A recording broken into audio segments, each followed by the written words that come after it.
Villainize, Chapter 3, The Shadow by R.J. Stewart Inspire. The big mouth, the easy target, the insecure idiot that has to make it known that he's the subject matter expert in every room that he enters. They honestly are my favorite people, and I'll tell you why. Villains like myself tend to move in the shadows. We don't bring too much attention to ourselves for obvious reasons. It's much easier to move freely in a room full of competitors and potential clients or customers when you have a big mouth moron standing center stage and screaming at the top of his lungs that he's the ultimate guru and everything.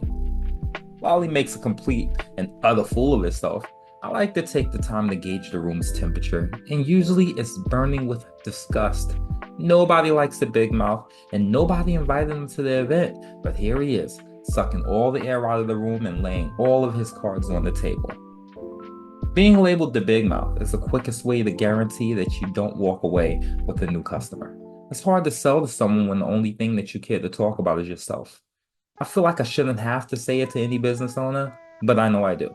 I've met too many business owners that can't keep their fucking mouth shut for a minute long enough to hear the potential customer's fears and pain points.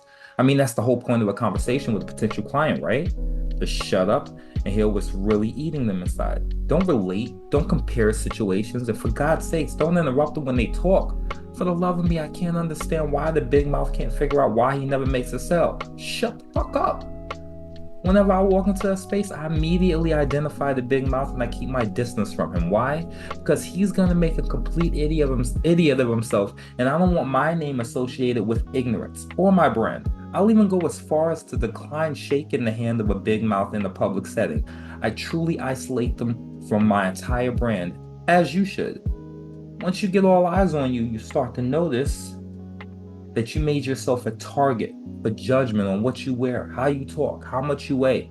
And the worst are the fact checkers that will Google every piece of nonsense that comes out of that big fat mouth of yours.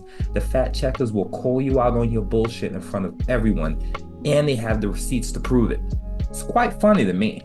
Sometimes it's okay to just be a shadow and observe the room before acting. You'll start to pick up on conversations that certain cliques are having. You'll hear complaints about your competitors that you could address in a subtle manner without being the big mouth. Typically, the big mouth can't hear these whispered conversations because he's too damn loud. Be honest with yourself. If you're the big mouth at the event, how many opportunities do you think that you've passed up in this lifetime? I bet every time that you show your face, people get quiet, break up the gathering to avoid you coming around and running your trap. If that's you, fix it. Be the shadow. Thanks for joining for another episode of Villainize. As always, check out the link below. Get instant access to this week's freebie and learn how to be the shadow. Next time.